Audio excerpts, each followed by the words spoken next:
Hey, good morning, Carlos.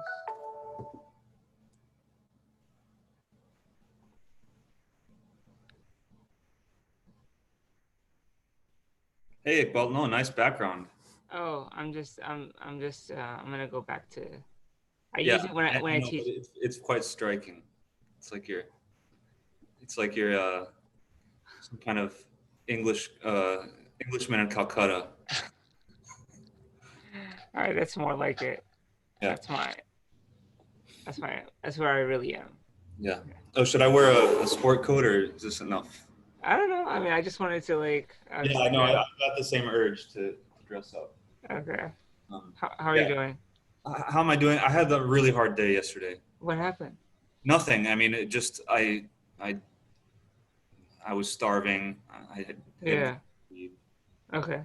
um, it was just very hard. Today's hard too, but I have a mission, which helps.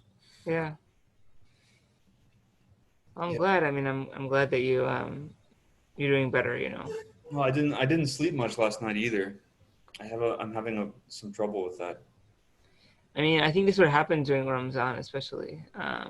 Is that I think it's very like your sleep is totally interrupted, right? Like we can't go to sleep before noon midnight. We wake up again at 4 o'clock. We eat, then we try to Yeah. go to sleep, and then we have work at 9. So it's like Yeah. we're kind of Yeah, sleep deprived the whole week, and then the weekend we just sleep in. you're just trying to get some hours, like cobble together enough hours of sleep. Yeah, exactly. I do try to do like an afternoon nap for an hour or something like that, but I Yeah. mean the thing is like it's tonight is going to be the 15th. I mean, yeah, today was it? Tonight's going to be the 15th night, so it's like half of it's already done now. Yeah. It's pretty fast. I mean, it's gone pretty. It's been really hard for me, honestly, the last Yeah, yeah, I'm few sure. days. I mean, really hard. I mean, I've wondered if I can do it. I mean, I'm halfway through, so I might as well, but Yeah, you know, I just feel like I'm losing the month. I've gotten nothing done and not very happy. But then again, nobody's getting anything done now in this time. exactly. Yeah, yeah. It's time. I mean, part of it is just the time to slow down. Yeah, boy, have I slowed down. My brain is like very slow these days. Hi, Professor Aisha. How are you doing? Oh, you're here. Hey, hi. Good to see you. Assalamu Professor, alaikum. How are Walaikum you? salam. I'm great. How are you people? Good, good, good. It's wonderful to see you. Me too. I'm very happy to see you again in the Alhamdulillah. online. Yeah. How are you doing now? Are Professor you are Carlos. you you're with your family and nobody has coronavirus? Everybody's good. Nobody. Nobody. That's good. Yeah, we are still now didn't open in the school, but in the middle school and the kindergarten they were opening in the next month. Will Okay. be. Okay. How about you in there? I've barely left the house. I stay home every day for now almost 2 months now. Everybody's like this. Everybody's staying home. Well, the smart people are at Yeah, least. Yeah. yeah. How about your family members? Everybody's safe. I mean, my family, nobody has coronavirus yet. Um, everybody's staying indoors. Nobody's doing Yeah. anything. Nobody's Yeah. traveling. Nobody's working. Everybody's staying indoors. Yeah. So So do you think when will be cross its situation? we don't know.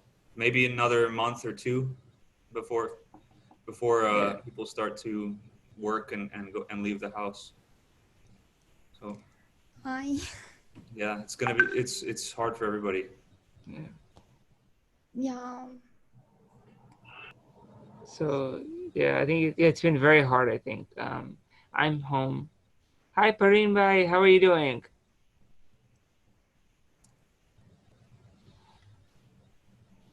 Oh, I think you're muted. Oh, okay. All right. Sorry.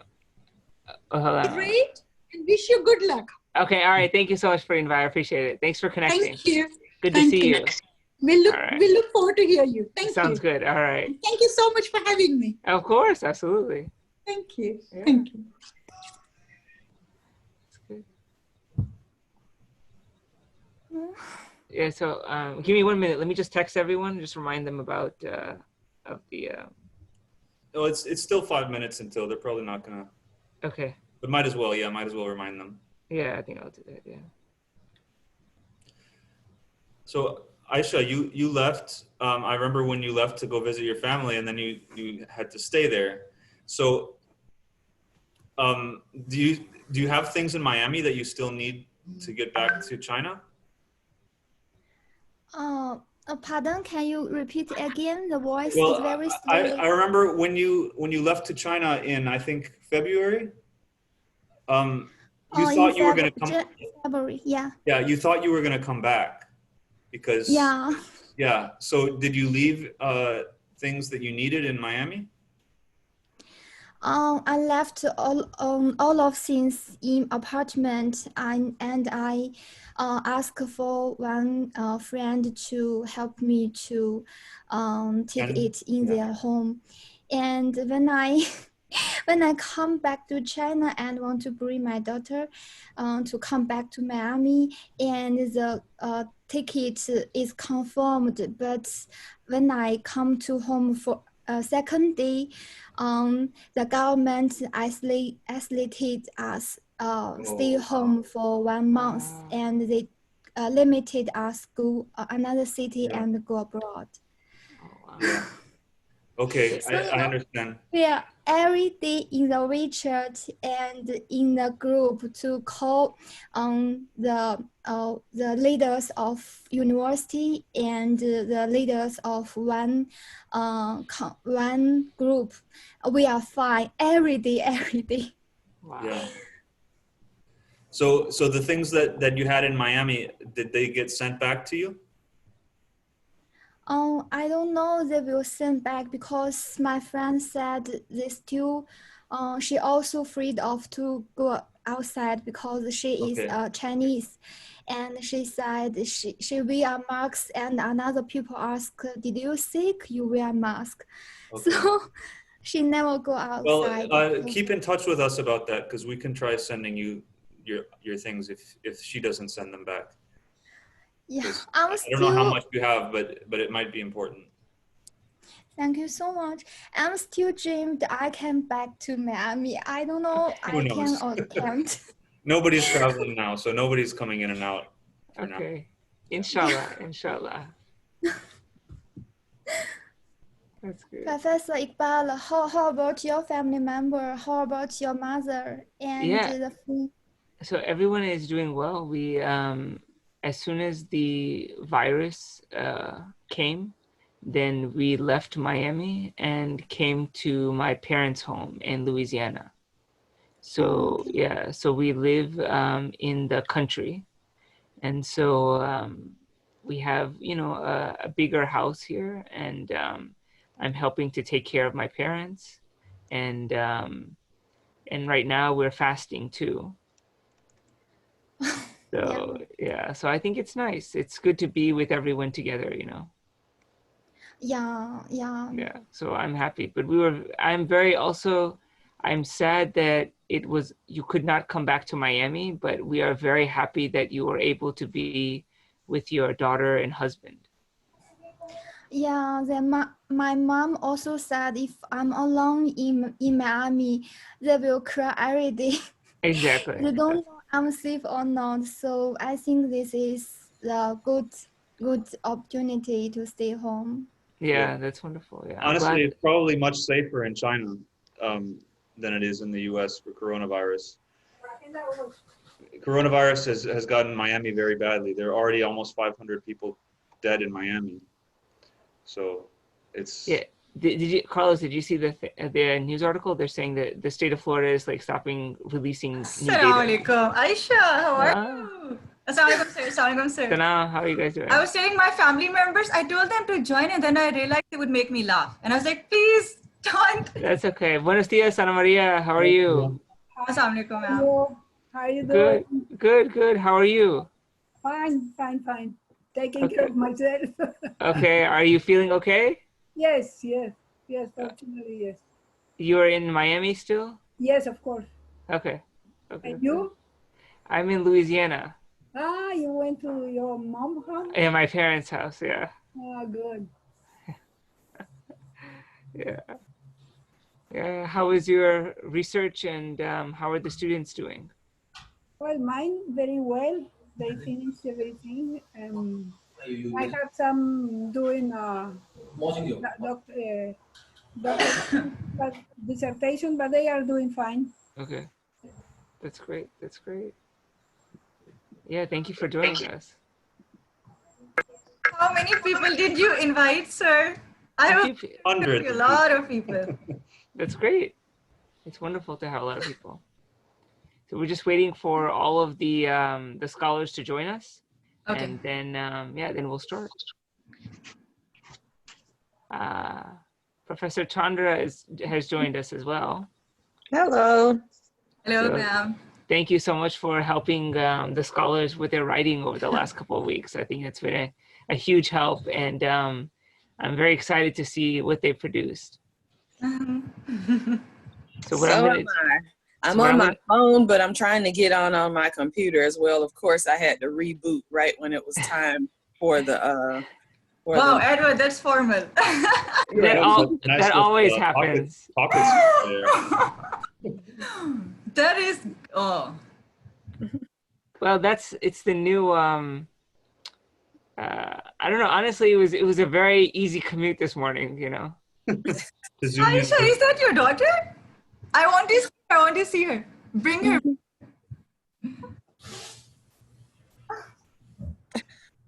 He's shy. Oh. All right. Good morning, Edward and Tao. Good morning. All right. You're looking smart. Thank you. I love it. Right. All right. So who are we waiting for now? We're waiting with Professor Ma, Professor, Yeah, and Martin? Tao, I guess, right? and yeah, and Sue. Tao is coming. Okay, Sue is Tao. here. Okay, Sue is here. Hey, Hello. she ran away. And Ma'am Zafini is here too. All right. So, okay, all right. So we have Sue. But is Professor Ma on yet or not yet? No. I'll message yet. Professor Ma. Sana is on. Sue, Carlos. Okay, almost everybody's here. All right, I'll just Who's message gonna him. present first? Let's see. What was the first one? So we had this Sheikh Mirza might he might come towards the end. So I Okay. was thinking we might. Slated for the first slot. Yeah, right? he was for the first one. Yeah, but he's like busy taking care of his community right now, so he might come in a little bit later. Yeah. So what I'll do is we'll start. I'll give some opening remarks, and then if Professor Ma comes, we can start with him. Otherwise, we'll start with the Professor Tao then. Okay. Okay. All right. Where's Tao? Edward, you can let Tao know that if he doesn't want to go first or second, I can. That in his Okay. place. Just so you know, just to get over with it. Okay. Do you guys have any questions about the format? So basically what we're going to do is I will introduce everybody. So basically I'll introduce you right before you go. So the first person is probably Professor Ma. So I'll just give a very brief introduction about him and his research.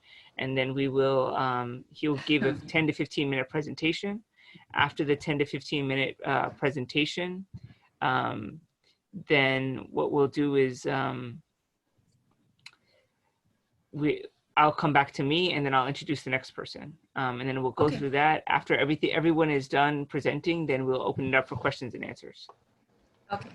Sounds So, good? so the audience won't be questioning after a person has given the PPT. It's towards the end that they get to ask them. Yeah, the questions are at the end. Yeah, exactly. For all the presenters. all the presenters. Yeah. That, So they I've would given- forget my PPT by that time. Yeah. So what I'm doing is I'm also giving everybody the option to be a co-host. So that's going to allow you then to be able to present your presentation. I would suggest, if it's possible, to connect through your laptop, because that's going to be the easiest way to be able to do that. Okay. All right. Let me just message Professor Ma real quickly and then we can begin.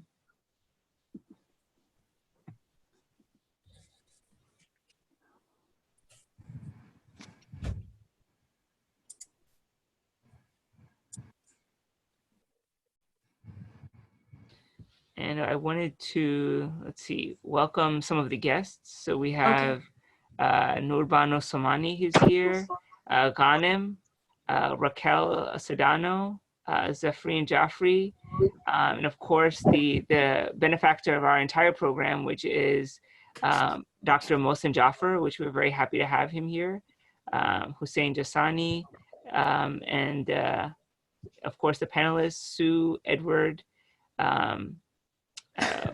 Wong Su, Sana Abbasi, Chandra Whitehead, Professor Carlos Grenier, and Professor Ana Maria Bidegain from the Department of Religious Studies. So Hello, Amit. And Amit should be here as well. Yeah, So I we think will. he's here. Yeah, okay. Amit Ranjan he's joining us from India.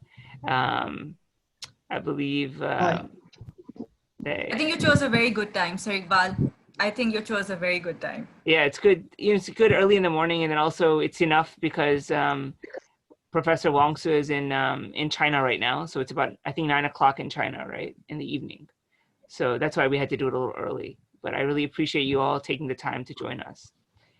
So I am going to just I think I'll begin then with a few remarks, and let's get started then. Give me 1 minute. Let me see how to do this. Right.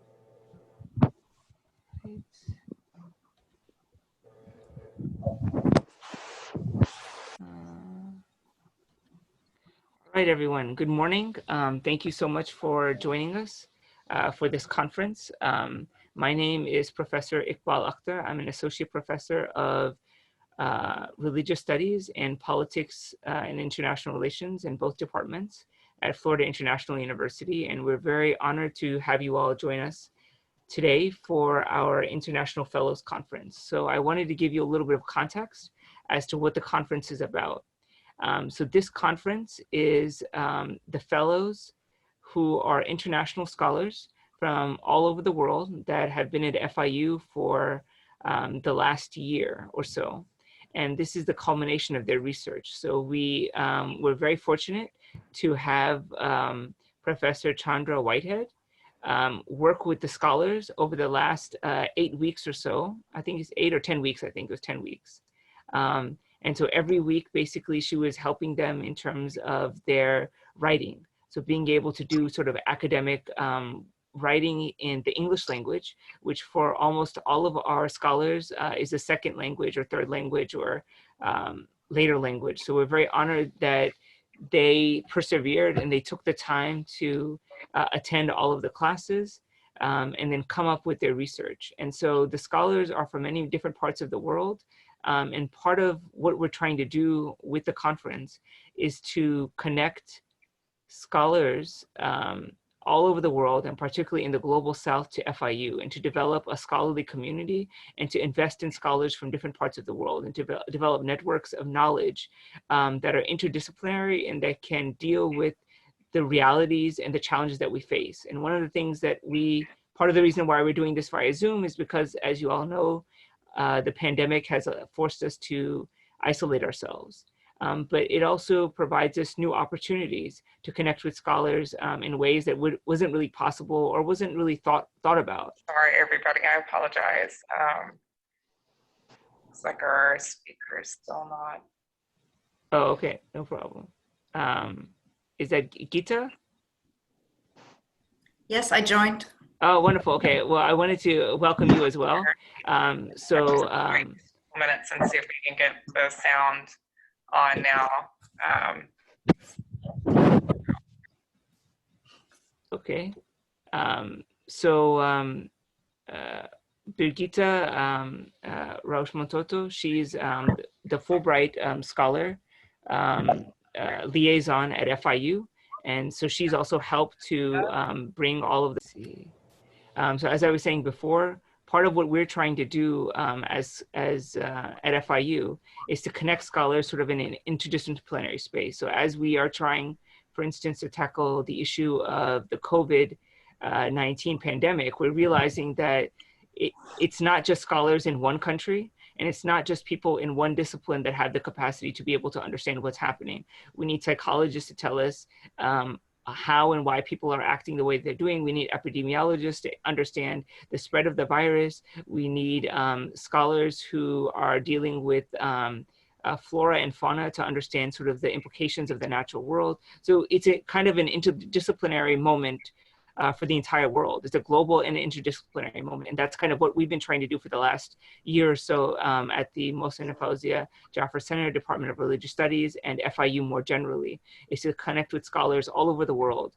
that all forms of knowledge and scholarship in everywhere in the world is valid and important, and that we need to engage with scholars and thinkers as equals around the world. And so that's kind of what we're trying to hopefully in some small way accomplish today, to develop a scholarly network that extends from FIU to different parts of the world for future of research and collaboration. So we're very honored that everyone is here to join us. And with that, I will begin. Let's see, I'm just checking if Professor Ma is here. I don't see him yet. So what we'll do is we'll begin with Professor Su Tao. So Professor Tao is a professor of sort of literature at Ningxia University, and he is one of the top scholars in the world on the Hui nationality. And the Hui nationality is an indigenous Muslim community in the western part of China. And so we're very honored that he is able to join us for the conference, and he will talk to us about his research. He's one of the most esteemed scholars in this field in the entire world. So we're very honored to have him. And so give me one moment. And what I will do is I will spotlight Dr. Tao.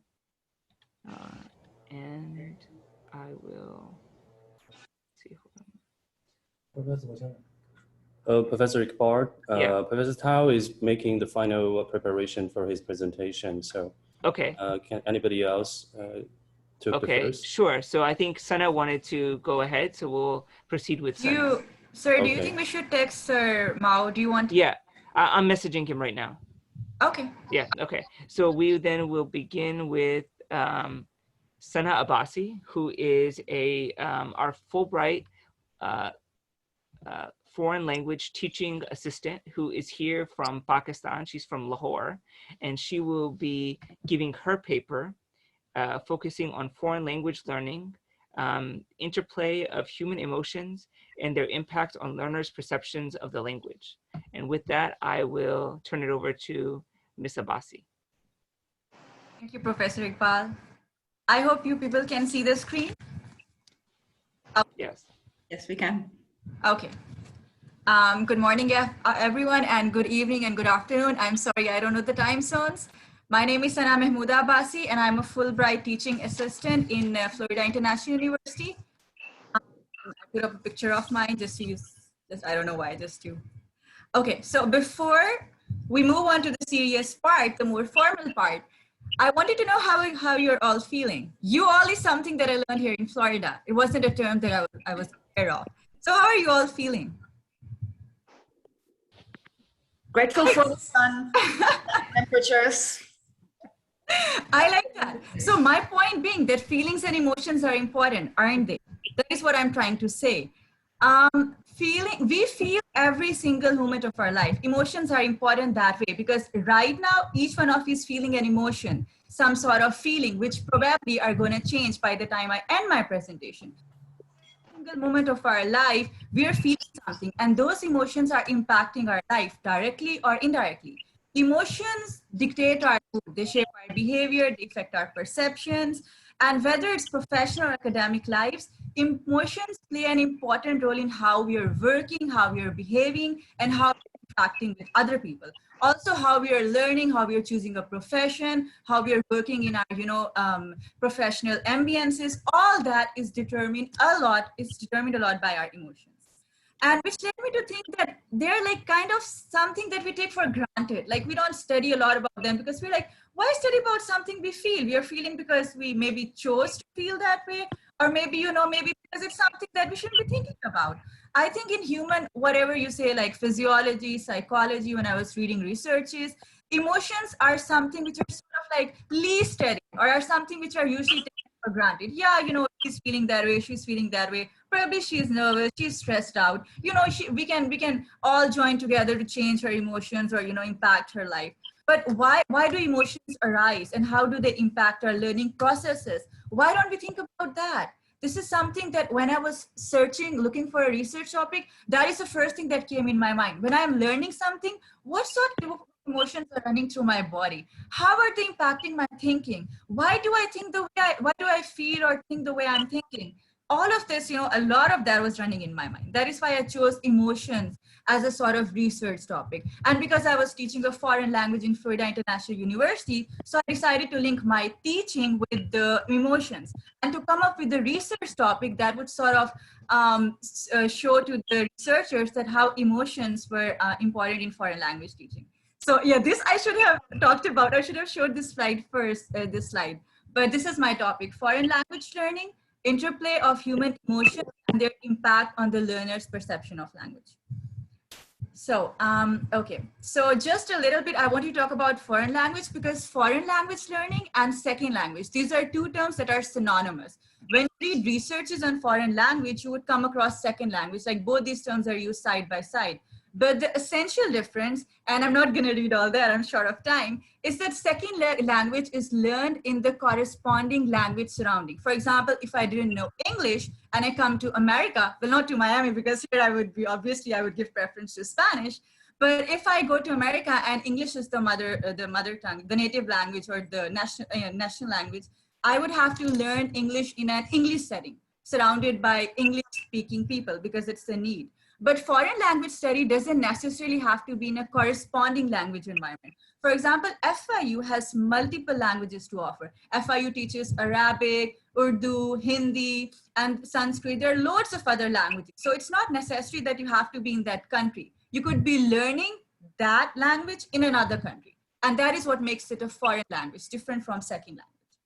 Okay, so I hope it's a bit clear, because these are, some people often mistake, they think both these terms are the same. So back to my research, when I was teaching foreign language in my class, when I was teaching Urdu, every day I would observe how my students' emotions were changing. And then I would look at how these changes in emotions were affecting their learning. Were they in a mood to learn? Were they in a mood to learn but were not willing to learn? How was it that their emotions were sort of indirectly dictating their mood to learn, and also their perception of the language? So through my research, when I was researching and I was talking to people, interviewing them, I had my students at the back of my mind. And I was constantly thinking, how do emotions affect us? Is there some sort of link between learning and emotions? And if yes, then what sort of emotions dictate our learning process? Are they positive? Are they negative? Are like, can negative emotions have a positive impact? Is it only that we need positive emotions to sort of dictate our learning process? So what is it? Like, what is this essential link between emotions and learning? That is what the focus of my research was. So methods employed. So the research was, it was qualitative, it wasn't quantitative. Qualitative because qualitative research allowed me to sort of be more, sort of connect more with my participants. Because in a qualitative research, you can go deep inside the participants' naturalistic setting. You can make them feel at ease, and you can talk more about how they're feeling in a certain way, why they're feeling that way, why are they exhibiting a certain kind of behavior. So that is why I chose a qualitative approach, because it went with my research. And it was a convenient sample. It was meant to be a convenient sample, but when I started my research, COVID happened. So I had to resort to convenient sample, people I already knew.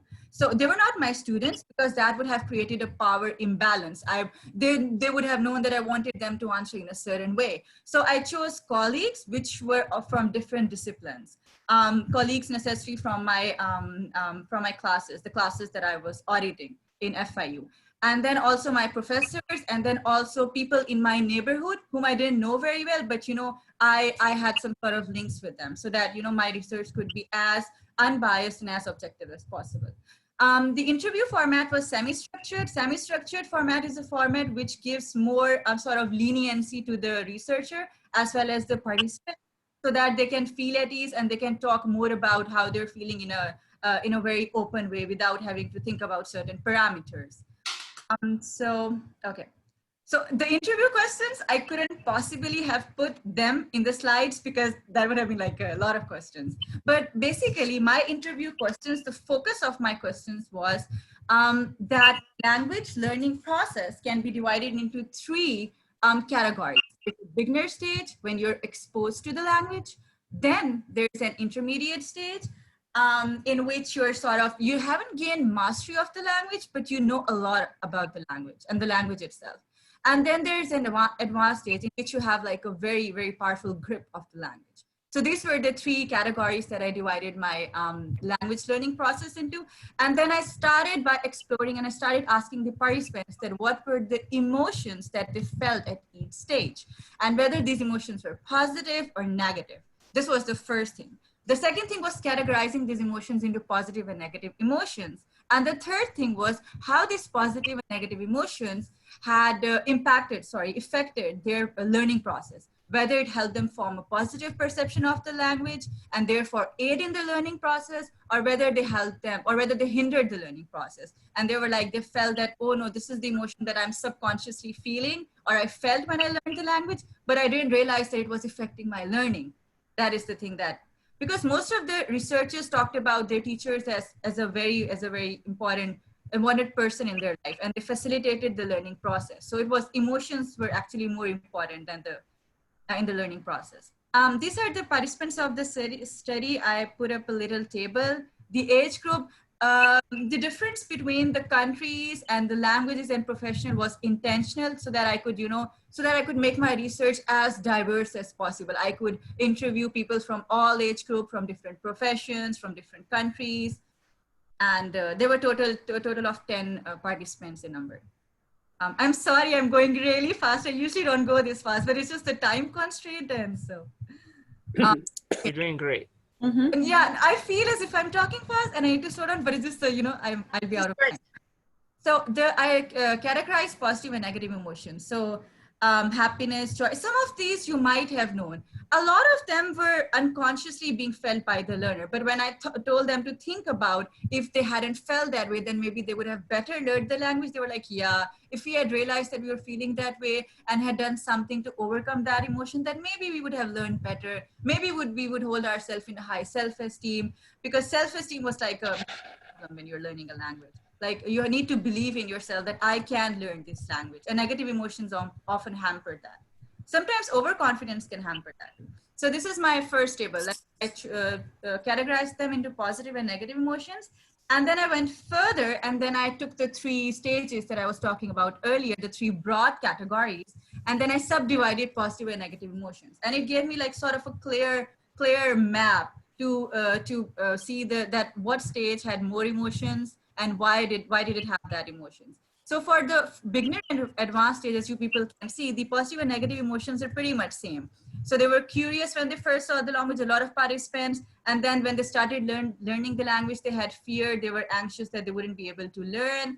But by the intermediate stage, you see that there are a lot of negative emotions, and every participant reported like there was some sort of rise in negative emotions, which is very disturbing, because intermediate stage is a stage when we don't much think about it. We're like, okay, we're learning the language, we'll eventually learn it. Why think about the middle process? We'll pass through this phase, we'll learn the language, we'll master it.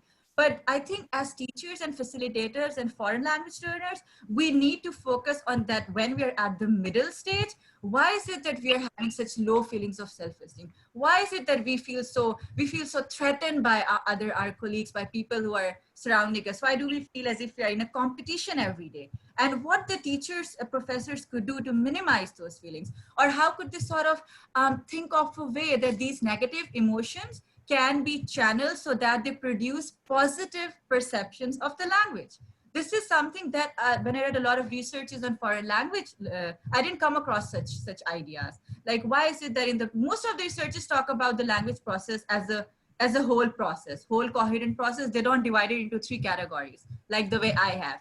So, but I think that the middle process is very important because this is like the most important stage, and we need to focus that what are the ways, what exercises, what assignments are we giving to students? How is it that we can sort of make them less difficult, yet add some challenging components to them? So, oh, I pretty much talked about my conclusion slide too right now. So yeah. So when I had these emotions, I started thinking about the implications of my research. I started thinking about, oh, so positive emotions were giving positive perceptions of the language being learned, but then negative emotions could sometimes give positive emotions, but then it was the role of the teacher. Also the people surrounding you, it could be peers, it could be family members that could help you turn these negative emotions and make them have some positive outcomes on your learning process. So this is the discussion as well as the conclusion that most of which I've already talked about, that there are 3 stages, and the first stage and the last stage, you have like a equal amount of positive negative emotions. But as far as the middle stage is concerned, there should be more research, more sort of more part being played by the teachers to design activities, challenges that should cater the emotional needs of the learners. And I thought what could also be important in ESL, teaching English as a second language, because that's very common, I think, in America. It's also very common in my country too. I was also planning to present this back when I go back home, and also in foreign language learning. So we, as teachers, as facilitators, we could research more on that middle stage and how is it that we can channel the negative emotions into positive ones or have positive outcomes, or we can create environments where students don't feel threatened, where when they are starting to feel those negative emotions, we can sort of say, okay, I feel my student, I feel the changes in the transitions in his emotions, so I need to work on that. I need to take into account individual differences and the emotional needs. And that's pretty much it. All right, wonderful. Thank you so much, Sana. This is really wonderful. It's very, very interesting work that you've done. And am I out of time? I thought I was going, so I could feel myself like literally on a train. No, you're doing good. You did a wonderful job. You stayed within the time, and I think it was very great that this research is based on your time teaching Urdu at FIU. That was the main source. Yeah, so that kind of inspired you, and then you sort of took the research. A lot of people inspired me. Professor Iqbal, Dr. Carlos, Professor White, a lot of people inspired me. It wouldn't have possible without you, Will, and of course my colleagues Tao and Edward and everyone. Of course, the class I think was a major factor because it made me think about what was it that I wanted to research on, and now I could sort of, make my ideas coherent. Good. Yeah, I mean, that was the point of it, right? So we created a scholarly community this year, which I think was very important, right? So you need other scholars to work with to think through the project, you know? Exactly. Yeah. Sana, Dr. Akhtar, if I may, I have a reaction to this that I would like to share. Please. So, Sana,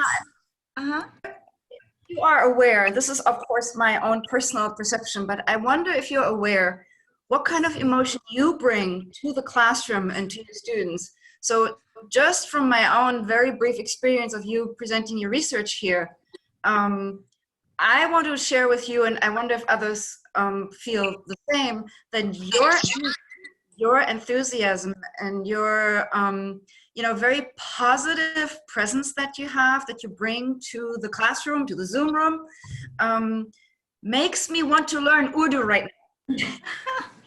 I am much more enthusiastic. This is like awkward, but yours is contained. My goodness. So I just wanted to give you that feedback. You know, you're obviously very into the topic of emotion, language learning. I've been a language learner multiple times, but I would love to have you as a language learner because your energy is tremendously rewarding to me and makes me very excited. So thank you so much. I would love to be in your class too. I would love to. I wish I could be in every professor's class. Honestly. Great. So wonderful. So I wanted to welcome also joining us. So Professor Wang is here, Mohammed Rajab. So we're very honored to have him joining us from China. And he was a major instrument in bringing all of the Chinese scholars that are here. So we had met, I think, 2 years ago, and we were very honored to be to have had a wonderful tour of China, And then through that wonderful collaboration, we've been able to bring about 4 scholars from China here. And I think that's been a really great collaboration between us and China. And especially at this time when there's hostility between our governments, it's even more important that we as scholars connect with each other. So we're very honored to have you. Thank you so much. So I will just open it up to, let's see, I'm going to transition now to Professor Tao. Are you ready to present?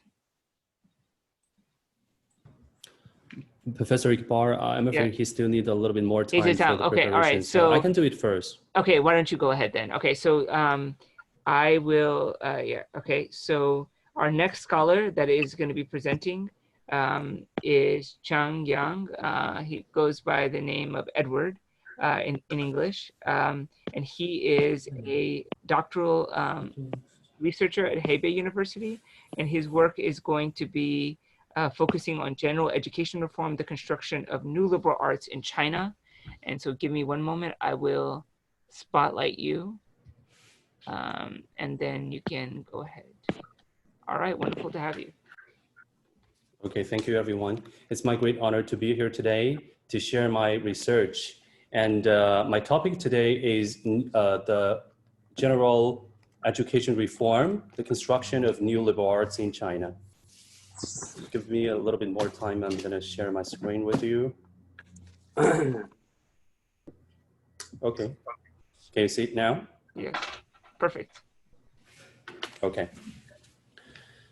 So speaking of new liberal arts, first of all, I would like to share with you what new liberal arts are.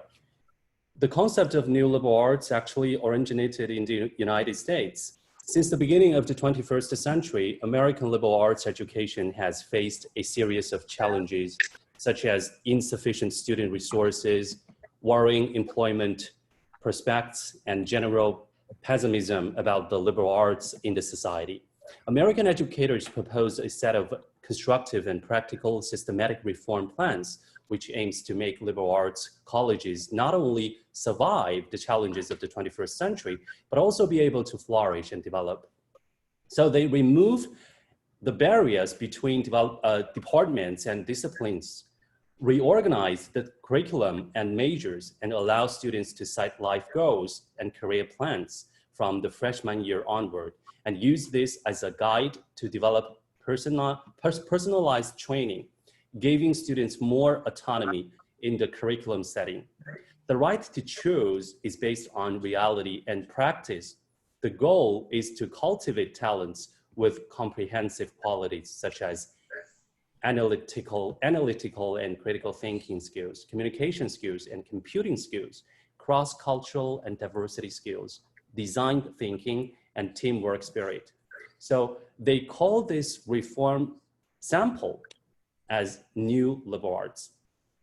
At the same time, in the face of the new media environment and the development of science and technology, the Korean education community has also proposed to redefine the connotation of the humanities and improve its education methods by establishing a Korean humanistic education paradigm based on the East Asian classics, thereby reshaping the 21st century humanities education in the new media era.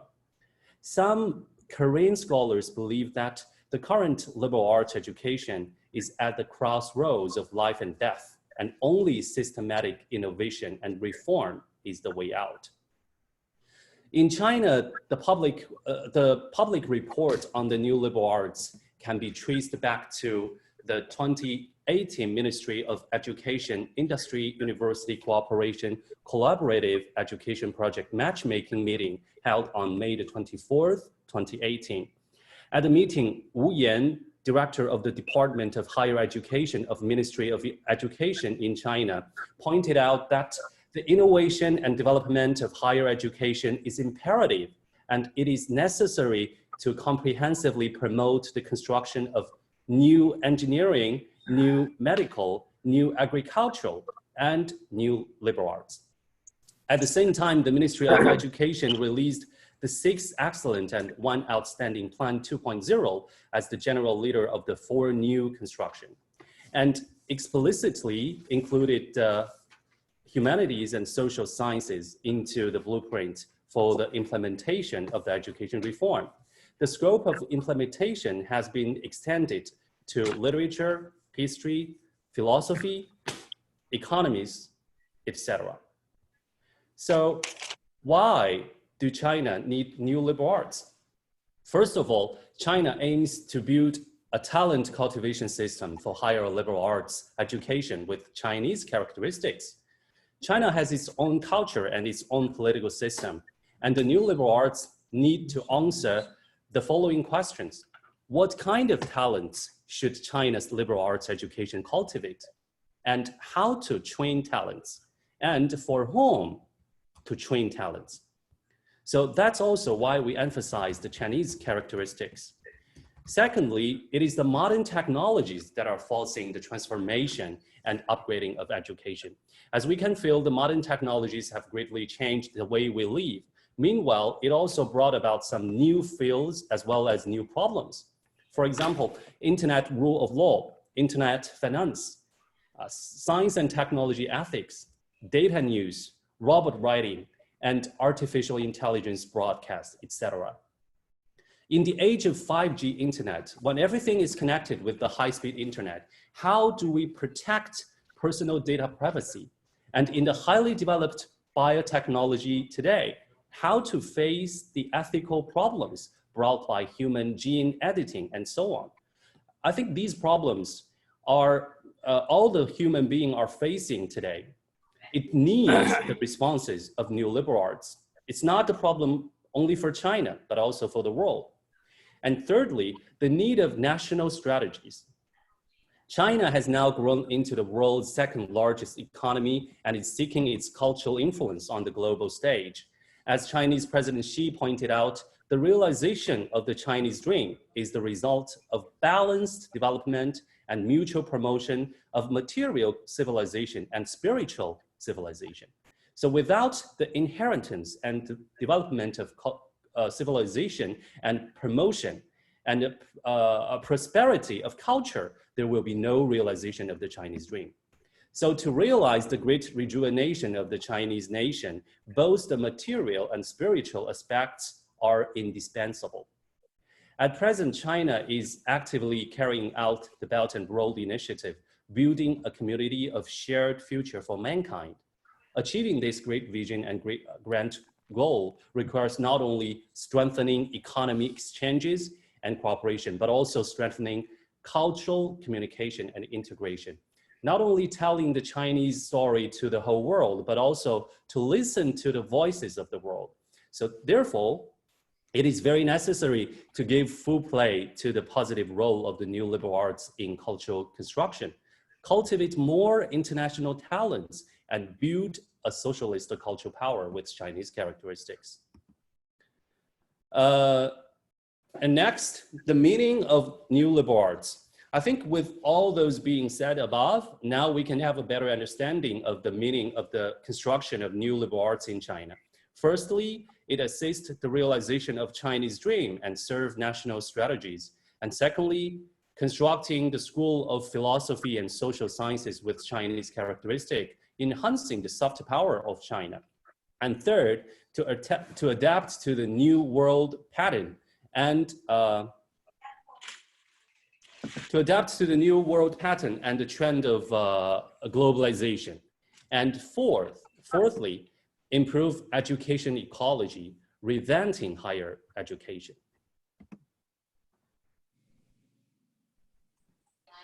How do we construct a new liberal arts?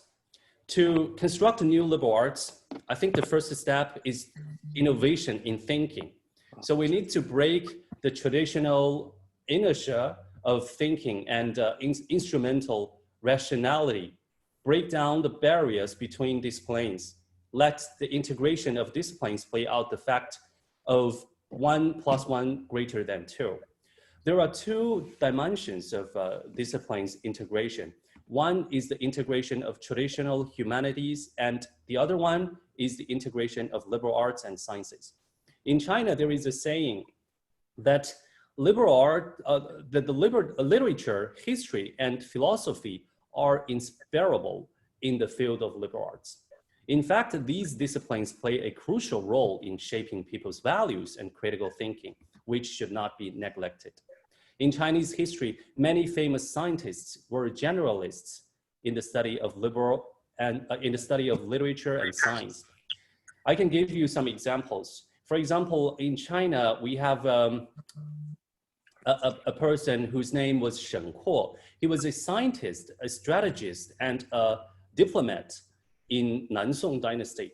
And he was proficient in astrology, geography, biology, chemistry, medicine, and agriculture. And in the West, we can also find some person who are exactly like him. Let's take Newton as an example. So Newton, he was very famous as a physicist in the 17th century. And meanwhile, his achievements, in the world, his achievements in physics have attracted worldwide attention, but he also has deep attainments in religion and philosophy. So it is not hard to see that the modern masters are all generalists who are ancient and modern, even proficient in the arts and sciences. So the knowledge background of a single discipline may train experts, but it is very difficult to make masters. Therefore, the barriers between disciplines should not be allowed to become an obstacle to the cultivation of new liberal arts talents. In terms of the concept design of new liberal arts, the discipline boundary must be diluted so that talents can learn from different disciplines. And second is to integrate new technologies and solve new problems. I think there are three aspects for this. First of all, in terms of research content, we should pay attention to new fields and problems brought by new technologies. For example, the wide application of the internet brings about a series of legal, ethical, and moral issues. Secondly, in terms of research methods, new research methods and tools are adopted to innovate in methodology and research paradigm, such as using Python and other new technologies to obtain data and analysis using electronic databases for literal review or sorting, etc. And thirdly, in terms of teaching methods, we should integrate the use of new technologies to change the traditional classroom form, such as the application of VR or AR and other technical means in liberal arts teaching to create virtual senses, break the limitation of time and space, let the classroom get rid of the shackles of the real classroom, and realize the three-dimensional, visual, and experiential teaching. The third is to strengthen the training of teachers to lead the innovation of disciplines. Teachers are always the core of education. So the development of new liberal arts education is inseparable from the corresponding teaching staff. For the universities, they should bring in talents in various ways. Experts from the different industries can be invited into classroom to expand students' academic horizon. The fourth is to explore the formation of various characteristics due to different foundations of each university, because different universities have different disciplines, specialties, major setting, and research fields or advantages. So the construction of new liberal arts cannot be stereotyped. It must be adapted to the school's conditions and seek their own strategies. Last but not least, it is to insist on the educational function of liberal arts, that is to cultivate people with correct values, understanding and courtesy, abilities of thinking independently and critically. Adhere to the characteristics of liberal arts, not get lost due to the integration not deteriorate due to changes. And finally, let's give an outlook of new liberal arts in the future. In terms of discipline, the harmonious integration of science, engineering, agriculture, medicine, and literature nurture new disciplinary growth points. And in terms of talent, innovation ability and integrated thinking abilities will be improved. This is going to be a brand new pattern of education, from subject-oriented to demand-oriented. And that's all. Thank you. All right, that's wonderful. Thank you so much for that wonderful presentation. I think it's very important in terms of thinking about even what's happening today with the pandemic. I mean, the idea of the humanities is critical in terms of reaching people and understanding the human dimension of what's happening. So I think your research has a lot of sort of dimensions to it that are very important. And I really appreciate you sharing the perspective of humanities from China. It's something that a lot of times we don't hear in the United States. So it's really wonderful to connect and understand how humanities in the East and the West are connecting. All right. Thank you. So, thank you very much. Of course. And we're very honored to have you join us. So the next scholar that we are going to be having is, give me 1 minute, is Professor Wang Su. So she is a visiting scholar from China. Give me 1 moment and I will do that. Let's see.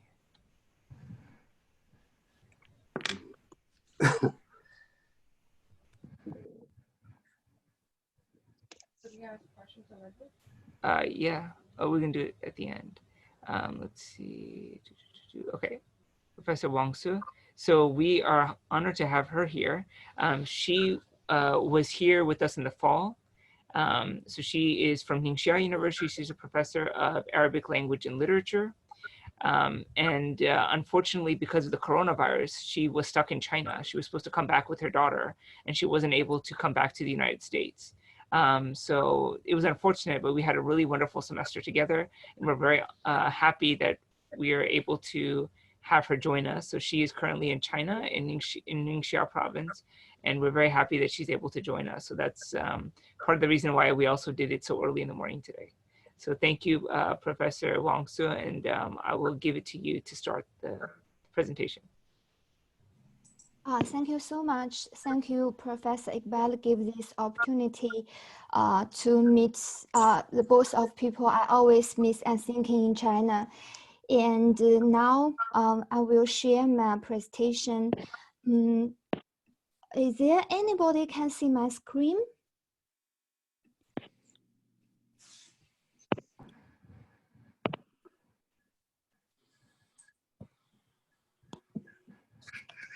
Now we see it.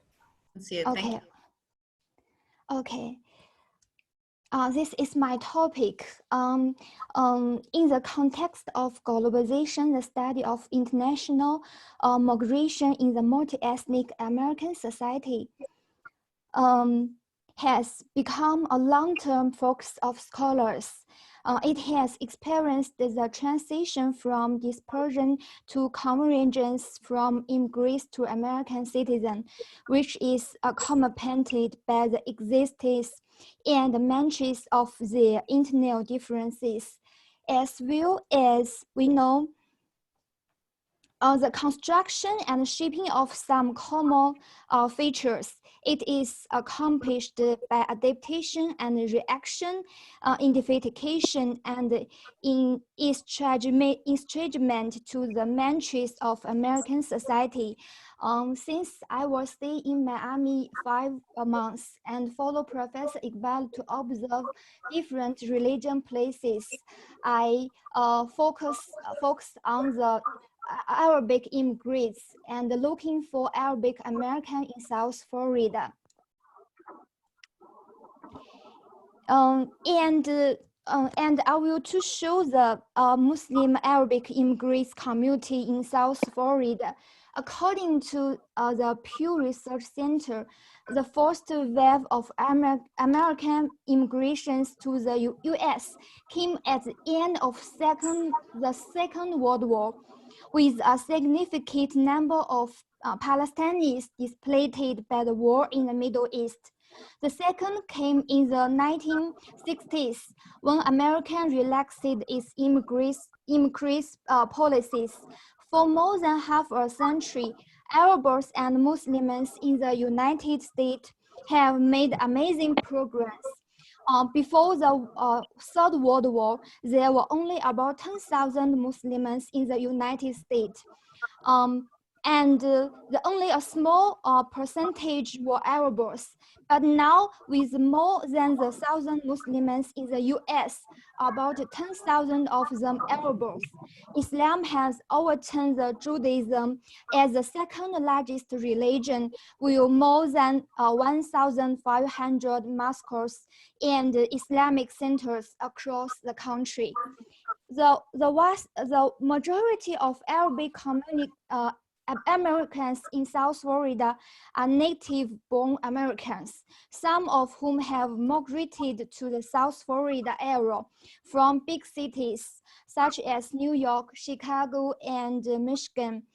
And the exact number of the population could not be found on the official website because the security reasons. But we know more than 20,000 in the brown world community. The main association of the Arab Americans are the Arab American community to observe their community activities and here to follow the calendars with. I think they tend to be more of the religious community, building their own migration from Arab to American. Through Moscow and the establishment of Islamic societies.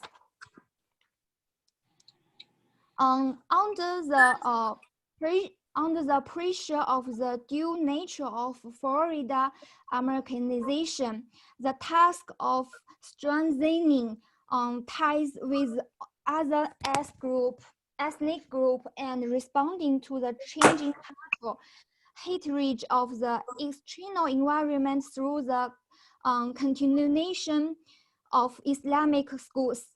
The two groups are still living independently and socializing in their respective areas of Muslim life. And what we have observed is a feedback from the local Muslims to us. The majority of second-generation Arabic immigrants tend to identify with the American identity, and only traditional family Arab immigrant group retrain the outer features of religious practices, such as the hijab of women.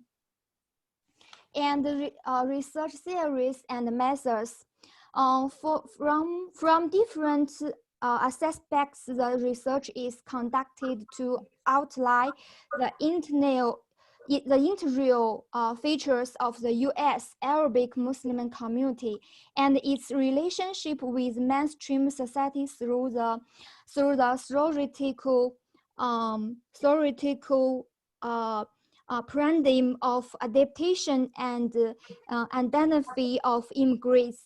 It uses the main methods of combination of literature research and fieldwork study. It also uses the combination of concrete analysis and general induction, and of deep and shallow descriptions.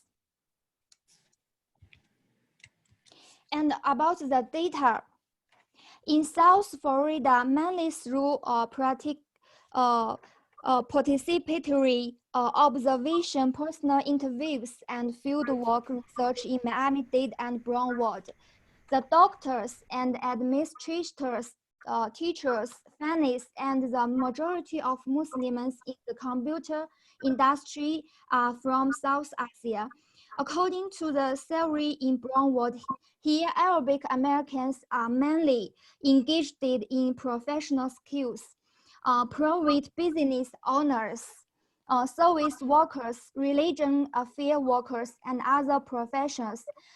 They are mainly from Morocco, Lebanon, Syria, Saudi Arabia, Palestine, Jordan, and Egypt. The Palestinian population is a majority. The material living conditions of Syria are better, and the population of Morocco is increasing year by year in South Florida. Generally speaking, the first generation of Arabic Americans came to the United States with money. They adapted themselves to the Americanized society and participated at activities in social, religions, and social activities. In survey of 230 people on the majority of their political participation